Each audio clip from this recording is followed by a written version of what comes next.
70 रुपयाने diesel petrol वाढले, लोकांनी आत्महत्या करायचं का? तो खाण्याच्या वस्तूमध्ये तुम्ही महागाई तुम्ही केली. अवघ्या 10 वर्षामध्ये तुम्ही असं केले का? जर हे सत्तारूढ पक्ष सुद्धा स्वतःचे जे आहेत भ्रष्टाचारी लोक किंवा इतर त्यांच्यावर जर कारवाई होत असेल तर 100% सरकार चांगलं. 1992 साली पाकिस्तानी वर्ल्ड कप जिंकला, त्यावेळेस इम्रान खान कॅप्टन होते. त्या इम्रान खानने काय थोडंफार चूक केली असेल तर 1 वर्ष झाले त्यांना आत टाकलं. आपली लोक का आत टाकत? दुपारची वेळ आहे आणि या नांदुर्गीच्या झाडांनी इथं सावलीचं छत्र धरलंय. काही मीटर असा या झाडाच्या फांद्यांचा व्यास आहे आणि तेवढाच मोठा पार या ठिकाणी बांधण्यात आलाय. एखादी छोटीशी सभा किंवा छोटासा कार्यक्रम या ठिकाणी होऊ शकतो. आम्ही शिरूर लोकसभा मतदारसंघाचा भाग असलेल्या या फुलगावमध्ये आहोत. पाहिलं तर या ठिकाणी हनुमानाची मूर्ती आहे, दत्ताची मूर्ती आहे आणि समोर संत तुकाराम विराजमान झालेत. वडू, तुळापूर, आळंदी या सगळ्या ऐतिहासिक क्षेत्रांच्या जवळ असलेलं हे फुलगाव आणि या फुलगाव मधला हा भला मोठा पार आणि दुपारच्या वेळी या पारावरती निवांत गप्पा मारत विसावलेले हे ग्रामस्थ. अर्थातच निवडणुकीचा सगळा काळ आहे, त्यामुळं कोणी गायछाप काढली आहे आणि या निवडणुकीच्या चर्चांना सुरुवात झाली आहे. आपण देखील या चर्चांमध्ये सहभागी होणार आहोत. या पारावरच्या चर्चांमध्ये नक्की काय सुरू आहे हे आपण या शिरूर लोकसभा मतदारसंघाच्या एकूण आढाव्याच्या माध्यमातून जाणून घेणार आहोत. मंडळी नमस्कार. काय निवांत आहे सगळं आज या ठिकाणी आणि वातावरण असं आहे ना की या सावलीमुळे ना कोणता फॅन, ना कोणता कूलर, ना कोणता AC या ठिकाणी लावण्याची गरज. अगदी कडकडीतून असताना देखील अगदी निवांत सुरू आहे सगळं. मात्र निवडणूक एवढी निवांत सुरू नाहीये. काय वार आहे? वारं आहे आता लोकांच्या मनात जे आहे ते करतील लोक. काय म्हणत आहे तुमच्या? आमच्या मनात तर तुतारी आहे. का बरं? तुतारी आता विषय असा आहे, हे सध्याचं राजकारण जर पाहिलं महाराष्ट्रातलं तर अतिशय गलिच्छ राजकारण चाललेलं आहे. आणि दुसरा विषय म्हटलं तर हे फोडाफोडीचं राजकारण, ईडीचं, इन्कम टॅक्स, CBIचं हे जे आहे जे फक्त विरोधी पक्ष होत आहे. जर हे सत्तारूढ पक्ष सुद्धा स्वतःचे जे आहेत भ्रष्टाचारी लोक किंवा इतर त्यांच्यावर जर कारवाई होत असेल तर 100% सरकार चांगलं किंवा म्हणायला काय हरकत नाही. फक्त आणि जी भ्रष्टाचारी लोक आहेत ती त्यांच्याकडे जर आली, भाजपमध्ये जर गेली तर मग चांगली. अजिबात काय त्यांच्यावर कारवाई नाही, काय नाही, बाकीचा विषयच नाही काय. म्हणून तुतारी आहे. 100%. इथं आढळराव आणि अमोल कोल्हे दोघं उमेदवार आहेत. दोघंही कधी शिवसेनेत होते. आता आढळराव घड्याळाकडे गेले, कोल्हे तुतारीकडे आले. सगळा गोंधळ आहे. निवड कशी करणार तुम्ही? ते आता तुतारीला सगळे चालणार, कारण यांनी अचानक एका रात्रीतच पक्ष बदलला. आढळरावांनी मागच्या वेळेने आम्ही सगळ्यांनी आढळरावांना मतदान केलं होतं, परंतु त्यांनी रात्रीत पक्ष बदलला आणि सध्या वार म्हणजे तुतारीच आहे. जिल्ह्यात तरी नक्कीच आहे. त्याच्यामुळे मागच्या वेळी शिवसेनेला मतदान केलं होतं. मागच्या वेळेस नाही, आम्ही घड्याळाच मतदान केलं होतं. मागच्या वेळी घड्याळ. हो, यावेळी घड्याळाला का नाही? घड्याळ अजितदादांकडे आहे ना. हो ठीक आहे, पण यावेळेने आम्ही पवार साहेबांना तुतारीलाच मतदान करणार. तुम्ही काय गाळ्यामध्ये भगवं उपर नाही, शिवसेनेचे कार्यकर्ते दिसतात जुने की नाही? तसं काय? शिवसेनेचंच होतं पहिले होतं, आता नाही. आता बी आहे, पण आता वारं बदलन त्या पद्धतीला चालायचं. वारं कुठं बदललंय? आढळराव तर आता महायुतीमध्येच आहेत, एकनाथ शिंदेसोबत आहेत. कुणा का असं त्यांच्याकडे चालू, जे गावातले सरपंच लोक काय म्हणत तिकडे चालायचं आपण. काय म्हणताय सरपंच लोक? तुमचं काय मत? सांगन त्याच्यावर करायचं आपलं मतदान. कुठे पण काय आता सरपंच सांगितले तुम्हाला प्रतिक्रिया सरपंचाने काय सांगितलं? आता सांगितले ना, तुतारी सांगितलं. हा. आता शिवसैनिक असून तुतारीला करणार. बघू आता त्या टायमिंगला. तर हे जे आहेत तर ते मोकळेपणाने बोलत नाहीयेत. तुम्ही बोला की काय तुम्हाला वाटतंय की इथं कोणत्या मुद्द्यांवरती लोक मतदान करणार आहेत? सध्या परिस्थिती जर पाहिली तर विकासाच्या मुद्द्यावरती मतदान करावं लागेल. शेवटी पक्ष आणि ह्या गोष्टी शेवटी विचाराची लढत आहे. विचारामध्ये जर तसं पाहिलं तर आज भविष्याच्या हिशोबाने किंवा आता इथून मागे जे लोक म्हणतात की विकास व्हायला पाहिजे, फोडाफोडीचं राजकारण झालं, त्यांच्याकडे 50-50 वर्ष सत्ता होती. त्यावेळेस ती विकासावर आज कोणता नेता म्हणा किंवा उमेदवार विकासावर बोलत नाही. फोडलं, हे केलं, ते केलं, ईडी आली, CBI आली. पण लोक चुकतात म्हणूनच EDI ह्या सगळ्या गोष्टी करतात ना. विकासावर कोण बोलत नाही. आज सर्वसामान्याला विकास पाहिजे. शेवटी राजकीय विकास कोण करणार? विकास शिवसेना महायुती करणार. म्हणजे आढळराव करणार. आढळराव करणार. आम्हाला आतापर्यंत जसे 15 वर्ष खासदार आहेत, दर पंचवर्षाला आमच्याकडे निधी आहे त्यांचा. आता सुद्धा बाकीची मंडळी तुतारी म्हणतायत, तुम्ही म्हणताय की विकास आढळराव करणार. 100% विकास आढळरावनीच आतापर्यंत निधी दिलेला आहे. त्यांनी सांगावं कोणी बी. तुतारी जे म्हणते त्यांनी सांगावं तुतारीने आता काय निधी दिला ह्या 5 वर्षाला. त्यांना तर निधी 5 वर्षात खर्च नाही करता आला. आम्ही काय म्हणतो आमच्या गावाला नका देऊन द्या, पण तुम्ही जो निधी तुम्हाला वरनं केंद्रातून मिळाला होता 5-10 कोटी रुपये, तो तरी तुम्ही खर्च केला का? तुमच्या जवळच्या गावांनी करायला पाहिजे, तो तरी केलाय का? भले आम्ही तुमच्या विरोधातले म्हणून आम्हाला नका करू, पण जे जवळचे त्यांना तरी काय दिलंय? तो सुद्धा खर्च नाही करता आला. काय कोणी केला विकास? विकास 100% महायुती करणार. कारण की आजपर्यंत ज्या अमोल कोल्हे साहेबांना आम्ही सर्वांनी याच ठिकाणी ज्यावेळेस पाठीमागे 5 वर्षापूर्वी इथं आले होते, त्यावेळेस त्यांना आम्ही स्वतः सगळ्यांनीच डोक्यावरती घेऊन त्या ठिकाणी सर्व गावाने एकमताने त्यांना निवडून दिलं होतं. पण आजची परिस्थिती जर पाहिली तर अमोल कोल्हे साहेब एकदा सुद्धा त्यानंतर आज तागायत एकदा सुद्धा गावामध्ये आलेले नाही. त्यांची कनेक्टिव्हिटी 1% सुद्धा गावामध्ये नाही. आज त्यांच्या जे काही लोक बोलत असतील विकासाचा 1 रुपया सुद्धा त्यांच्याकडे नाही. आम्ही स्वतः ज्यावेळेस आम्ही अमोल कोल्हे साहेबांकडे एक लोकप्रतिनिधी म्हणून त्यांच्याकडे निधीची मागणी केली, तर अमोल कोल्हे साहेबांना हा फुलगाव हवेली तालुक्यात की खेड तालुक्यामध्ये आहे याची सुद्धा माहिती नव्हती. त्यांनी सांगितलं आम्हाला हा विकास निधी तुमचा दिलीप अण्णा मोहिते यांच्याकडे जावा, या रस्त्यासंदर्भात तुम्ही त्यांना बोला.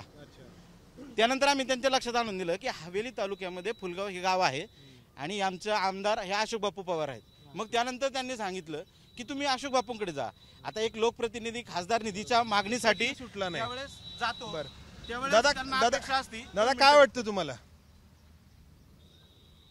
आम्हाला असं वाटतं आजपर्यंत आम्हाला जसं कळतंय तसं आम्ही राष्ट्रवादी म्हणजे गाड्याळालाच मतदान केलेलं आहे आणि आढळरावचं कार्य या भागामध्ये चांगलं आहे. त्यामुळं आम्ही सगळीजण आढळराव गाड्याळाचंच काम करणार आहे हे 100%. आढळराव आता धनुष्यबाणावरती नाही तर तुतारीवरती लढतायत आणि तरी देखील ही मंडळी जी आहे ती आढळरावांच्या पाठीशी आहेत. तुमचं काय मत आहे? आदरणीय शरदचंद्रजी पवार साहेबांना मानणारा हा तालुका आणि जिल्हा आहे. त्याच्यामुळं अमोल कोल्हे साहेबांचा विजय हा निश्चित आहे. आढळराव दादांचं जर विचारलं तर शिवसेनेने दादांना भरपूर दिलं. दादांनी त्यावेळेस एक भाषणामध्ये शपथ घेतली होती, मी मरेल पण सेना सोडणार नाही. त्यानंतर दादांनी पक्ष चेंज केला. तर घड्याळाला मतदान जे करणार आहेत, जे कट्टर राष्ट्रवादीचे कार्यकर्ते आहेत ना, ते सुद्धा तुतारीलाच मतदान करणार. कारण की ते पवार साहेबांना मानणारे कार्यकर्ते आहेत. आणि अमोलदादा कोल्हे ह्या मतदारसंघातनं कमीत कमी 1 लाखाच्या फरकाने निवडून येतील. डायरेक्ट तुम्ही आता मताधिक्यच सांगितलं, असं होईल का? पण कसं काय आता आढळराव आणि अमोल कोल्हे वर्षात 3 पक्ष बदलले, तसं अमोल कोल्हे हे शरद पवारांच्या मागे खास आहेत म्हणून होणार पक्ष. दादा काय निवडणुका जवळ आहेत, तुम्ही जरा लांब बसला या सगळ्यांपासून? होय, नाही पण जरा काहीतरी वाटत असेल ना? नाही येणार. बर, हा तर नाही हा त्याच्यावरती बोलायचंय. आता आमचे सदस्य ग्रामपंचायत सदस्य संजय शिंदे यांनी मुद्दा मांडला की अमोल कोल्हे आढळराव पाटलांनी पक्ष बदलला, परंतु जे काय आपले उमेदवार आहेत अमोल कोल्हे साहेब हे सुरुवातीला मनसे या पक्षातून सुरुवात केली. त्यानंतर ते शिवसेनेमध्ये काम केलं आणि गेल्या पंचवार्षिकला पवार साहेबांनी आढळराव पाटलांच्या विरुद्ध एक तगडा उमेदवार उभा करायचा. आपण सर्वजण त्यांच्या पाठीमागे उभं राहिलो म्हणून त्यांनी राष्ट्रवादी पक्षामध्ये प्रवेश केला. आणि त्यानंतर मधल्या काही काळामध्ये सर्वांनाच माहिती आहे की टी व्हीवरती चर्चा होती की BJPच्या वाटेवरती अमोल कोल्हे साहेब आहेत आणि ते BJPमध्ये लवकरच प्रवेश करतील. त्यानंतर आता पक्ष बदलाबदली झाली आणि त्यानंतर अमोल कोल्हे साहेबांनी अजितदादांच्या पक्षाला पाठिंबा दिला आणि त्यानंतर 2 दिवसामध्ये हे पवार साहेबांच्या पक्षामध्ये आले. म्हणजे हा मुद्दा मला मान्य नाही किंवा आम्हा सर्वांना मान्य नाही की अमोल कोल्हे साहेबांनी पक्ष नाही बदलला परंतु आढळराव पाटलांनी बदलला. या मुद्द्याला खरं आहे का यांचं म्हणणं? त्यांचं म्हणणं सहमत आहे ना, त्या मताची सहमत आहे मी 100%. पण आता मतदान कोण होणार आहे, तुतारी का काढ्या, या विषयावरती चर्चा झाली. तर मत माझं असं आहे की तुतारीला आता सध्या जास्त लोक हे करतात, प्राधान्य देणार आहेत. तुम्हाला पटतंय? नाही, तुतारीला व्हिजन नाही ना आता. व्हिजन काय ते विकासावरती त्यांनी काय करणार हे सांगितलंच ना. अजिंठ्यामध्ये काय त्यांचं व्हिजन त्यांनी दिलेलंच नाही आहे. अजिंठा जर पाहिला आपण तर व्हिजनच नाही. आता जो आढळराव साहेबांनी जो व्हिजनचं अजिंठा काढलाय त्याची जर परिस्थिती पाहिलं त्याच्यामध्ये मोठी तफावत आहे. तुम्ही जर पाहिलं तर मोठी तफावत आहे. त्याच्यामुळे आम्ही आमच्या गावात जर पाहिलं तर आम्ही घड्याळाला मतदान 100% करणार आहे आणि घड्याळाला लीड देऊ. काय म्हणतात तुमच्या शेजारी, पटतंय का तुम्हाला? नाही, पटण्याजोगतं आहे, पण आम्ही एक सर्वसाधारण शेतकरी आणि माझा पाण्याचा प्रश्न साहेबांनी सोडवलेला आहे. त्याच्यामुळे माझं मतदान हे तुतारीला राहील. तुम्हाला पटतंय का? नाही, साहेबांनी जरी केलं असेल तरी त्यावेळेस साहेबांच्या आम्ही बी पाठीमागे होतोच ना. मग आज जर तसा विचार केला तर साहेबांकडे जवळजवळ 50 वर्ष सत्ता होती. मग मराठी आरक्षणाचा मुद्दा का पेंडिंग ठेवला? मराठी आरक्षणावरती का कोण बोलत नाही? विकासावर का कोण बोलत नाही? पवार साहेबांनी केलं नाही असं आम्ही म्हणतच नाही. पवार साहेबांनी केलं, आम्ही बी पवार साहेबांना आतापर्यंत मतदान केलेलंच आहे. आजही घड्याळाच मतदान करतोय आम्ही. आज काय घड्याळ सोडून तर मतदान करत नाही. हे सगळे तुम्ही काही तरुण आहात, काही ज्येष्ठ नागरिक आहेत, तर कोण कुणाला सांगतं की आपलं स्वतः सगळे मनाने निर्णय घेतात? इथे मनानेच लोक करणार. आता जनता सुज्ञ आहे, जनतेला कळतं आणि तुमच्या माध्यमातून अनेक जनता हुशार झालेली आहे. महाराष्ट्राला सगळं त्यांना बोलायचं काकांना काय? शरद पवारमुळे महाराष्ट्र जगला आहे आजपर्यंत. कुणी काही म्हणू द्या, फक्त शरद पवार तुतारी. हे जे आहेत काही तरुण, तर ते मित्र आहे, सगळे सरपंच येते, पण आम्ही सुज्ञ मतदार आहे, आम्ही तुतारीच आणणार. पण या शिरूर लोकसभा मतदारसंघातल्या 6 आमदारांपैकी 5 आमदार तर अजितदादांसोबत आहेत. मग कसं होणार? विषय असा आहे, आतापर्यंत ज्यावेळेस 8 आमदार खासदार झाले त्यावेळेस 5 खासदार आहे ना राष्ट्रवादीचे होते. ज्यावेळेस पुढारी किंवा नेते मंडळी एक साईडला पूर्णपणे जातील, हे स्वतःच्या स्वार्थासाठी आणि सत्तेसाठी जाणारी मंडळी आहे. ज्यावेळेस पुढारी नेते मंडळी जातात त्यावेळेस जनता 100% अपोजिटला असते. इथून मागे 3 मुद्दे काय आहेत इथं आता? प्रचाराचे मुद्दे काय? हे आमदार फुटलेत, मतदार कुणीही फुटलेले नाही, फुटणार सुद्धा नाही, भविष्यात फुटणार नाही. मतदार कुणीही फुटले नाही, हे पवार साहेबांचेच मतदार आहे. हे आमदार फुटले तर आमदार तर रात्री तिकडे जातात, त्यांची शिक्षा मतदार देतात प्रत्येकाला. महाराज नमस्कार. तुम्ही कीर्तन करता, पण राजकारणावरती बोलता यामध्ये? तसा आमचा विषय नाही, पण थोडंसं व्यावहारिक कारणासाठी बोललं पण पाहिजे बरं का. आमच्या संप्रदायामध्ये पक्षनिष्ठा फार महत्त्वाची आहे. आणि नंबर 2 अजून एक सांगायचं तुम्हाला की एवढ्या 10 वर्षामध्ये विकास काय घडलेला आहे, पण सर्वसामान्यांचा विचार केलेला नाही ना. भाजप सरकारने सर्वसामान्य विकास केलेला नाही. जीएसटीला मी तीर्थयात्रा करतोय, संडासला लघवीला सुद्धा जीएसटी आहे. लक्षात घ्या, लक्षात आलं तुम्हाला? टॉयलेट बाथरूमला बाहेरच्या राज्यामध्ये संडासला लघवीला जीएसटी आहे. सर्वसामान्याने करायचं काय? कांदा आज फेकून दिलाय शेतकऱ्याने. मी शेतकऱ्याचा मुलगा एक. राजकारण काल 2 दिवसापूर्वी 250 रुपयांनी तुमचं हे वाढवले, खताचे बियाणं वाढवले, मतदान आहे तरी वाढवले यांनी. तुमची लोकशाही चालली का इथं? दंडशाही तुमची चालली इथं? चाललं का इथं? आम्हाला पक्ष फोडाफोडीचा विषय नाही. आम्हाला एकच म्हणणे, सर्वसामान्य लोकांना न्याय मिळावा आणि कमीत कमी मतदार. नाही, तुम्ही राम मंदिर केलं, हा आमचा संप्रदायाचा पाठिंबा आहे बरं का. ऐका सर, सर्वांनी ऐका बरं का, पाठिंबा आहे. पण त्या राम मंदिराला दर्शन घेण्यासाठी आम्ही रामकृष्णाने म्हणायसाठी आम्ही जगलो तर पाहिजे का नाही? तुमचं अन्नदाण्यापासून तर संडास लगेपर्यंत तुमची जीएसटी आहे. सर्वसामान्यांचा काय तुम्ही विचार केला? शेतकऱ्याचा काय विचार केला आहे तुम्ही सांगा फक्त. 10 वर्ष तुम्ही विचार काय शेतकऱ्यांचा केला? आम्हाला पक्षाचे घेणं देणं नाही. पण तुम्ही आध्यात्मिक क्षेत्रात आहात, तुम्ही स्वतः कीर्तन करता. भारतीय जनता पक्ष हिंदुत्वाच्या मुद्द्यावरती मत मागतोय. एवढं भव्य असं राम मंदिर झालंय, मग त्या मुद्द्यावरती जर 70-75 वर्षांमध्ये राम मंदिर झालं नसेल तर लोक भाजपला मतदान करतील असं भाजपच्या नेत्यांचा दावा आहे. नाही, आम्ही काय सांगतो तुम्हाला, आम्ही त्या विषयावरती आम्ही ठाम आहे. राम मंदिर 70-75 वर्षापूर्वी झालं, परंतु तुम्ही धर्मकारण करून राजकारण करू नका ना. तुमच्या लक्षात आलं का? तुम्ही एक काम करा, फुटपाथवरती तो माणूस जेवण करतोय का? आज शेतकरी 24 तास काम करतोय, 24 तास शेतामध्ये काम करतोय. त्याला रात्रीचे 50 वेळा, साहेब आहे का, रात्रीचं 50 वेळा त्याला बटन चालू करायला त्याला जावं लागतं. मी शेतकऱ्याचा मुलगा आहे, स्वतः मी सांगतोय. ऐका, मी दौंड तालुक्यातला मी एक कीर्तनकार आहे आणि माझं शिरूरमध्ये पण मतदान आहे. तुम्हाला मी सांगतो, मी लाईव्ह बोलतो मी तुम्हाला आज. मी ऐका 2 मिनिटं ऐका. एकच मला म्हणायचे, सर्वसामान्यासाठी तुम्ही काय करता एकच सांगा. प्रश्न विचारलाय, सर्वसामान्यांसाठी तुम्ही महायुतीचे लोक काय करता? महाराजांनी प्रश्न विचारला. सर्वसामान्यांसाठी आता शेतकरी, आम्ही सर्वजण शेतकरी आहोत सर. आता समजा खतं बियाणे 100% महाग झालेले आहेत, त्याच्याबद्दल काय आम्हाला बोलायचं नाही, परंतु हे सर्व जगातली महागाई आहे, त्याप्रमाणेच ह्या सगळ्या महागाई झालेल्या आहेत. इतर महागाईसारखी महागाई वाढलेली नाही. मला दुसरं एक 70 रुपयाने डिझेल पेट्रोल वाढले, लोकांनी आत्महत्या करायचं का? 70% जर आपण विचार केला तर बाकीच्या महागाईपेक्षा 65 वर्षाच्या महागाईपेक्षा फक्त 4% महागाई वाढलेली आहे. आजपर्यंत आपण पाहिलं तर जीएसटीचा मुद्दा जर आला तर जीएसटी ही आपली कर प्रणाली आहे. आधी व्हॅट होता, आता जीएसटी आलेली आहे. जीएसटी तर तो जर आपण कलेक्ट केला तरच आपली देशाची प्रणाली चालणार आहे, देश चालणार आहे आणि आपल्या सर्वांना त्याचा फायदा होणार आहे. तेच पैसे शेतकऱ्यांसाठी. ऐका, ते मान्य आहे, ते मान्य आहे. इंग्रज ऐका की ते जीएसटी मान्य आहे, पण सर्वसामान्य खिशाला कापून संडास लगविला जीएसटी. नाही हे काय म्हणतात संडास लगविला? कुठल्या संडास लगविला जीएसटी लावला त्यांनी? त्याचा उल्लेख करावा ना. कुठं लावला? उत्तर भारतामध्ये ऐका हे इथलं उत्तर द्यायला पाहिजे. आपण मध्ये कोल्हापूर महाराष्ट्रात आहे का नाही? कोल्हापूरच्या लक्ष्मी आईच्या मंदिरापुढे जीएसटी आहे, संडास लगविला सुद्धा. माझं एकच ऐका, 2 मिनिटं ऐका. मी काय म्हणतो, आमचं राजकारण आमचा विषय नाही. 1 मिनिट ऐका. एकच मला म्हणायचं, मी शेतकऱ्याचा मुलगा आहे. तुमचे लाईट आम्हाला 24 तास नाही, तुमचे खत बियाणे वाढतात, उद्या औषधाचे तुम्ही जीएसटी लावून जास्त वाढवले, प्रमाण वाढवलेत. ऐका, डिझेल पेट्रोल वाढवले, अत्यावश्यक वस्तू खाण्याच्या वस्तूमध्ये तुम्ही महागाई तुम्ही केली. अवघ्या 10 वर्षामध्ये तुम्ही असं केले का? 10 वर्षामध्ये एवढी महागाई करून ठेवली तुम्ही. हे कशासाठी करून ठेवली तुम्ही महागाई?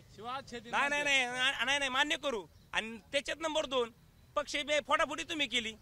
हे बरोबर. तुमच्या दमाखाची तुम्ही स्वतंत्र पक्ष फोडाफोडी करायला हे जे पक्ष फुटलेले आहेत हे अंतर्गत वादामुळे फुटलेले आहेत, कुणी फोडाफोडी केलेली नाही. पवार साहेबांचा पक्ष, आज आम्ही सर्वजण पवार साहेबांना मानणारे बरं का सर, आम्ही सर्वजण. पवार काय म्हणायचं, तुम्हाला काय म्हणायचं? म्हणतात 70 वर्षाचं काय केलं नाही, मग 70 वर्ष 10 वर्ष त्यांनी काय ठेवले करायसारखं? मुद्दा त्यांच्या मुद्दा आम्ही बोलतो. त्यांनी फोडाफोडी करायचं ठेवलं नाही, अंतर्गत वादामुळे हे पक्ष फुटलेले आहेत. शिवसेना असेल, शिवसेना ईडीमुळे पक्ष फोटाफोटी झाले आहेत. एकनाथ शिंदे साहेब अंतर्गत वादामुळे फुटले, अजितदादा साहेब केवळ अंतर्गत वादामुळे फुटलेले आहेत. असं कोणी म्हणण्याचं काय कारण आहे की यांनी पक्ष फोडला? हे अंतर्गत वादामुळे फुटलेले पक्ष आहेत आणि सर्वजण महायुतीकडे गेलेले आहेत.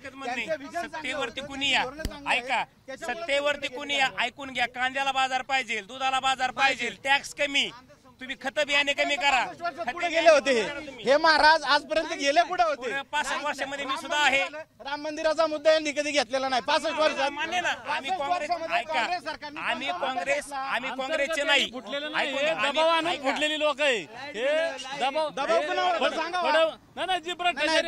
कोणावर होता? एकनाथ शिंदे साहेबांवरती कसली त्यांच्याकडे गेले होते, चांगली झाली. असं कुठं असतंय का? चौकशी नव्हती.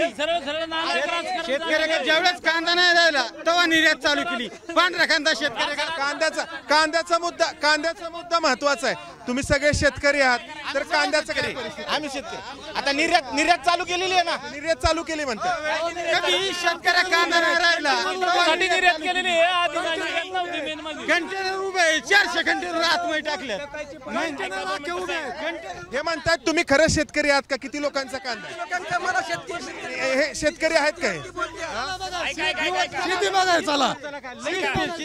1 मिनिट ऐका. या सगळ्या 2 मिनिटं. सगळ्या पक्षाच्या नेत्यांनी राजकारण सोडून द्या, शेती करा, बघा, मग तुम्हाला कळेल. तुमची बँक जी आहे ना ती करून द्या तुम्ही. तुमची शेती आहे खरं? तुम्हाला शंका आहे का? माझा प्रश्न असा आहे, शहराजवळचे जेवढे शेतकरी आता म्हणतात, शेतकरी जे आव्हान देतात, मला सांगा, राजीव गांधींचं स्वप्न काय होतं की ज्यावेळेस शेतकऱ्याला डायरेक्ट त्याच्या याच्यापर्यंत पैसे मिळावे. राजीव गांधी स्वप्न कोणी पूर्ण केलं? नरेंद्र मोदी साहेबांनी. आतापर्यंत डायरेक्ट शेतकऱ्यांच्या अकाउंटला पैसे येणार एकमेव पहिलं सरकार आहे. आतापर्यंत ज्यावेळेस पवार साहेबांनी कर्जमाफी केली त्यावेळेस सगळ्यांच्या तळागाळापर्यंत पैसे आले ना. पैसे आले. आमचे सरपंच मेवणे सगळे जवळची आमची नाती, पण आम्हाला हे पटत नाही.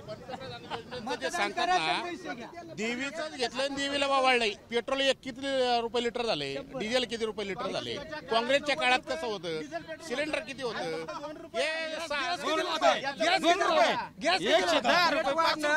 मला सांगा, अँड्रॉइड मोबाईल वापरता, सगळ्या गोष्टी वाटता, तुम्ही आज 800 रुपये 900 रुपयाचे रिचार्ज करता, त्याच्यावरती रात्रून दिवस नेट पाहता, आणि हे जर तुमची डेव्हलपमेंट होणार असेल तर या गोष्टी तुम्हाला खर्च जगाच्या मानाने कुठंच नाहीये. जगाच्या मानात महागाई काहीच वाढलेली नाहीये. आज जर आपण बांगलादेश, पाकिस्तान, श्रीलंकेचा विचार केला तर आपण खूप चांगल्या परिस्थितीत आहोत. आज प्रत्येक जण 2 GB डाटा यूज करतो आणि याचा विचार पण महागाई नाही असं म्हणता येणार नाही. 100% महागाई झालेली आहे. महागाई नाही असं म्हणून लोकांचं पोट भरणार नाही. एक मिनिट सर, 1992 काय म्हटलं? 1992 साली पाकिस्तानने वर्ल्ड कप जिंकला. त्यावेळेस इम्रान खान कॅप्टन होते. त्या इम्रान खानने काय थोडंफार चूक केली असेल. आता 1 वर्ष झाले त्यांना आत टाकलं. आपली लोक का आत टाकत नाही? हे काय ईडीवाले आत टाकत नाही. एकत्र काय येतात? काय येतात? विरोध पक्ष का जातो? त्या पक्षातला जात का नाही? भाजपमधलं कोण का नाही? दादांना काहीतरी म्हणायचंय. दादा इकडे दादा काय म्हणायचंय? काय अहो ते लांबून बोलण्यापेक्षा काय सांगत होता? आता मुद्दा आहे की बाबा आपला अमोल कोल्हे का आढळराव पाटील याच्यामध्ये 2-3 गोष्टी जर विचार केला तर आपल्या मतदारसंघामध्ये एकदाही सुद्धा न फिरणारे अमोल कोल्हे साहेब आहेत. आणि ते करू त्यांच्या वतीने अशोक बापू पवार यांनी सगळी कामं त्यांच्या वतीने बघा फक्त गावात जे काम करायचं ना ते त्यांनी संसदेतलं काम 100% केलेलं आहे. आज 3 वेळा संसद रत्न फुकट कुणाला भेटत नसतो. आज 15 वर्ष 15 वर्ष खासदार होते तर एकदाही संसद रत्न भेटला नाही. दुसरा विषय असा की अमोल कोल्हेंनी काम केलं नाही म्हणतात ना. हजारो कोटीचा निधी आज नाशिक रेल्वे असेल, नाशिक रोड असेल किंवा नगर रोड असेल याच्यावरती 3-3, 4-4 पदरीचं जे इन्फ्रास्ट्रक्चर होणार आहे, जे रस्ते होणार आहे त्याचं 19,000 कोटी रुपयाचा निधी, सगळ्यात मोठा निधी या ठिकाणी अमोल कोल्हेंच्या पाठपुरावाने या ठिकाणी आले. आता हे म्हणणार आहेत आम्ही नितीन गडकरींनी आणला.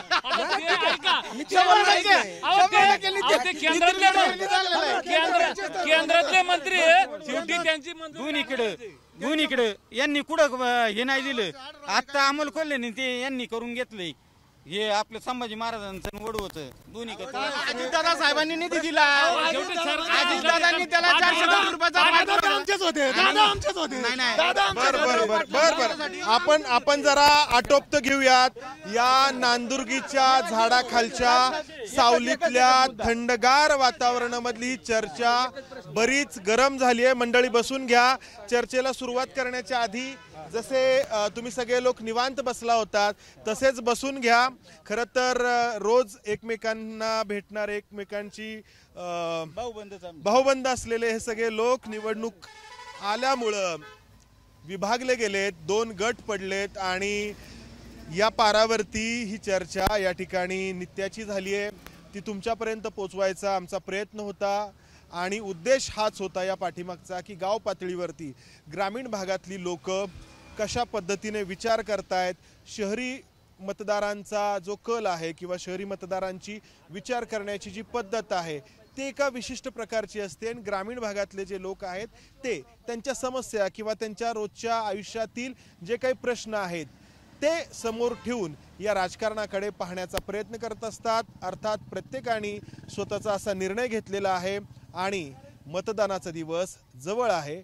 या सगळ्या पार्श्वभूमीवरती शिरूरची लढत अधिक रंजक होणार आहे, अधिक चुरशीची ठरणार आहे. कॅमेरामन विजय राऊत, मंदार गोंजारी, एबीपी माझा, फुलगाव, पुणे. एबीपी माझा, उघडा डोळे बघा नीट.